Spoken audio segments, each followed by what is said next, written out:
جو تھوڑا سا سمجھ نہیں جاتا کہ مثلا میں ایک گلی سے نا جوان گزرا کرتا تھا تو میری والدہ بیمار تھی تو وہ پریشان ہوتی تھی. اس نے نا موٹر سائیکل پہ نا ہارن بڑا سخت لگایا ہوا تھا تو ہارن بجاتا تو اماں جی کو تکلیف ہوتی. ایک دو دفعہ اسے کہا تو لیکن وہ اکلوتا بیٹا تھا, ماں باپ کا بات نہیں مانتا تھا, بلکہ بحث ہوتی تھی, لڑائی ہوتی تھی. خاموش ہو گئے لوگ, بہت سارے لوگ پریشان تھے. پھر ایک دن وہ گزرا, 2 دن گزرا, 4 دن گزرا تو اب ٹھیک تھا. تو اماں جی مجھے کہنے لگی, انہوں پوچھا کی ہویا سو, یہ بھی مسئلہ ہوتا ہے نا. میں نے نا مسجد میں اونچا نہیں ہنستے دی, میں نے اس کو نا کھڑا کر لیا. میں نے کہا بھائی خیر ہے. تو کہنے لگا میرے گھر میں بیٹی پیدا ہوئی ہے. تو میری اماں نے کہا سیاڑا بن جا, جڑے باپ ہو جان وہ انہیں حرکتاں نہیں کرتے. بندہ اگر پہچان جائے نا کہ میں کیا ہوں اور مجھے سمجھنا چاہیے کہ میں کیا ہوں, وہ کبھی اپنے معاملات کو دیکھے نا. مسلمان جب یہ سمجھ جائے نا میں مومن ہوں, میں مسلمان ہوں, میں رسول اللہ کا غلام ہوں, میں تو وہ ہوں کہ میں نیت کر لوں نیکی کی تو اللہ اجر عطا کر دیتا ہے. میں تو وہ ہوں جس کا چہرہ چمکے گا قیامت کے دن. میں وہ ہوں جسے امتوں میں پہلی صف میں کھڑا کیا جائے گا. میں وہ ہوں جو رسول پاک کا ماننے والا ہے, جس کے پاس کتاب اللہ ہے. ہمیں اس بات کو سمجھنا ہے. بس بات کو سمیٹتا ہوں. نبی اکرم صلی اللہ تعالی علیہ وسلم معراج سے واپس آئے. جو گفتگو ہوتی ہے, دلائل ہوتے ہیں, بات چیت ہوتی ہے, وہ کلمہ پڑھنے سے پہلے ہوتی ہے.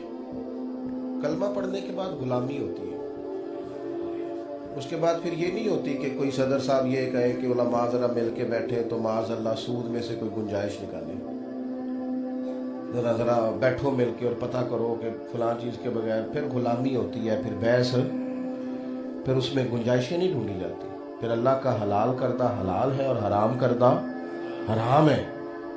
یہ جو جب آپ نے مان لیا, کلمہ پڑھ لیا, اچھا پھر اس میں یہ بھی نہیں ہوتا کہ آہستہ آہستہ جب ہم کلمہ پڑھتے ہیں تو پھر ساری شریعت ہم پر لاگو ہے, ساری. پھر یہ نہیں کہہ سکتے کہ میں بات تھوڑی سی شروع کر دی, فجر پڑھتا ہوں, سویرے اٹھتا ہوں, اب میں ذرا تھوڑے دنوں میں زور بھی شروع. پھر ایسے نہیں ہوتا. پھر آپ پر ساری شریعت ضروری ہے. کلمہ پڑھا ہے, مسلمان ہو گئے. اس سے پہلے آپ غور فکر کرتے, اب تو دین نے کہا آپ غلامی کریں, اور غلام کرتے بھی غلامی ہے, غلام بحث نہیں کرتے. اور یہ جو غیر مشروط اطاعت ہے یہ صرف نبی پاک کی ہے. باقی کسی پیر صاحب کی, علامہ صاحب کی, کسی کی بھی آپ پیروی کریں گے تو مشروط ہے. اگر وہ شریعت کے دائرے میں حکم دیں گے تو پیروی ہے, اور شریعت سے باہر جائیں گے تو ان کی پیروی. غیر مشروط فرما برداری صرف نبی کریم کی ہے, صرف نبی پاک کی.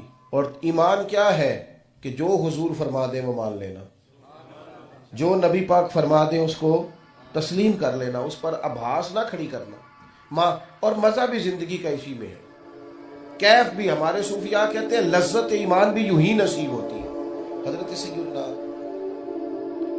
ابو بکر صدیق رضی اللہ تعالیٰ حضور معراج سے واپس آئے تو اب یہ بڑا مشکل کام ہے. آج بھی ہم کہہ دیتے ہیں لیکن خوش عقیدہ لوگوں میں بات کرتے ہیں نا, لیکن یہ واقعہ معراج ایک مشکل کام ہے نا.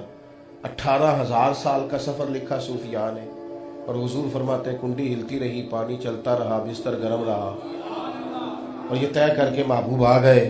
اب یہ بڑا مشکل کام تھا. سویرے ہی سارے پریشان ہو گئے. جن لوگوں نے پریشان ہونا نہیں ہوتا, جو بیچارے ہر محفل کے بعد ہی پریشان ہوتے ہیں, ہر تقریر کے بعد ہی پریشان نہیں ہوتے مستقل بنیادوں پہ, وہ پریشان ہو گئے. انہوں نے کہا جی یہ کیسے ہو سکتا ہے, اور پھر انہوں نے وہ سوالات کھڑے بھی کیے. نبی کریم علیہ السلام سے آ کے کہنے لگے جی بتائیں مسجد اقصیٰ کے دروازے کتنے. اب میں یہاں آیا ہوں, یہاں سے میں جاؤں گا تو ہو سکتا ہے 1 گھنٹے کے بعد آپ مجھ سے پوچھیں کھڑکیاں کتنی ہیں, دروازے کتنی ہیں, محراب میں ٹائر, تو میں نہیں بتا سکوں گا. کہاں جس کام آئے تھے وہ کیا اور چلے گئے. 2 رکعتیں نماز پڑھائی, محبوب تشریف لے گئے. لیکن اللہ تعالیٰ نے محبوب کو غیب کے خزانوں کی کنجیاں دی ہیں, اور واقعہ معراج کو اس طرح ثابت کیا جا رہا ہے. حضور فرماتے انہوں نے مجھ سے پوچھا کہ بتائیے مسجد اقصیٰ میں کھڑکیاں کتنی, مینارے کتنے, دروازے کتنے, انداز کیا. تو محبوب فرماتے ہیں رب کریم نے نا مسجد اقصیٰ کو اٹھا کے میرے سامنے رکھ دیا. میں دیکھتا جاتا تھا اور بتاتا جاتا تھا, دیکھتا جاتا تھا اور بتاتا جاتا. یہ شان اللہ. اب لوگ بڑے پریشان تھے. ایک نے جا کے حضرت صدیق اکبر سے بھی کہا غلامی مزیدار کرنی چاہیے, نکمی شکمی نہیں کرنی چاہیے. مرید ہو کے بھی بندہ مرید نہیں, شاگرد ہو کے بھی بندہ شاگرد, کسی جماعت میں ہو کے بھی اس جماعت میں, کچی پکی باتیں. اس سے اپنا بھی مزہ خراب ہوتا ہے, سامنے والے کا. لطف یہ ہے کہ جب آپ نے مان لیا تو پھر مان لیا. سانو قید سجن دا گہنا ہے, وہ جینج رکھے پھر اونج رہنا ہے, ختم ہو گئی بات. حضرت جناب صدیق اکبر رضی اللہ تعالیٰ عنہ سے کسی نے جا کے کہا کہ ابو بکر صدیق ایک بات بتائیے, پوچھیے. کہنے لگے اگر کوئی شخص کہے کہ میں رات کے مختصر سے حصے میں گیا ہوں اور زمین و آسمان دیکھا ہے ہوں, جنت دوزخ دیکھا ہے ہوں, سارا کچھ میں ہوا 18,000 سال کا گویا سفر ہے, آپ مانتے ہیں؟ ابو بکر صدیق کہنے لگے ماننے والی بات ہی نہیں, کیسے مانے؟ اس نے فوراً کہا, پھر آپ کے نبی کریم نے کہا ہے, یہ حضور نے فرمایا ہے. حضرت ابو بکر نے یہ نہیں کہا پتہ کرتا ہوں, معلومات کرتا ہوں حضور نے کیا کہا ہے, لفظوں کا حجم کیا ہے, بات کا پس منظر کیا ہے, حقیقت حال کیا ہے, میں غور کرتا ہوں, پتہ کرتا ہوں. نا سانو قید سجن دا گہنا ہے, او جینج رکھے ایسا اونج رہنا ہے. حضرت ابو بکر کہنے لگے حضور نے فرمایا ہے؟ کہا. کہنے لگے پھر حق اور سچی فرمایا ہے, پر بالکل ٹھیک کہا ہے. اگر نبی پاک نے کہا ہے, حضور گئے بھی ہیں اور آئے بھی ہیں, اور یہ بات بالکل درست ہے. جب نبی پاک نے کہہ دیا تو ختم ہو گئی. یہ ہماری لکیر ہم نے کھینچ لی, ہم اس لکیر کے فقیر ہو گئے, جو کریم فرما دے. یہ وہ ذوق ہے زندگی میں. یہ دیکھیں نا, صحیح بخاری میں حدیث ہے, نبی پاک علیہ السلام نے ایک بات بیان کی. فرمایا ایک جگہ بیل بول پڑا ہے. بیل تو نہیں بولا کرتا. لوگ حیران ہو گئے. اس محفل میں نہ جناب صدیق اکبر تھے نہ حضرت عمر تھے. تو محبوب فرمانے لگے رب چاہے تو بیل بول سکتا ہے, اس پر میں بھی ایمان لاتا ہوں, ابو بکر بھی لاتے ہیں, عمر بھی لاتے ہیں. وہ موجود کوئی نہیں دونوں, موجود نہیں دونوں. لیکن حضور کیا بتانا چاہ رہے ہیں؟ فرمایا میں جو کہہ دوں گا وہ چپ کر کے مان جائیں گے. اس میں کوئی لہت و لالا کریں گے.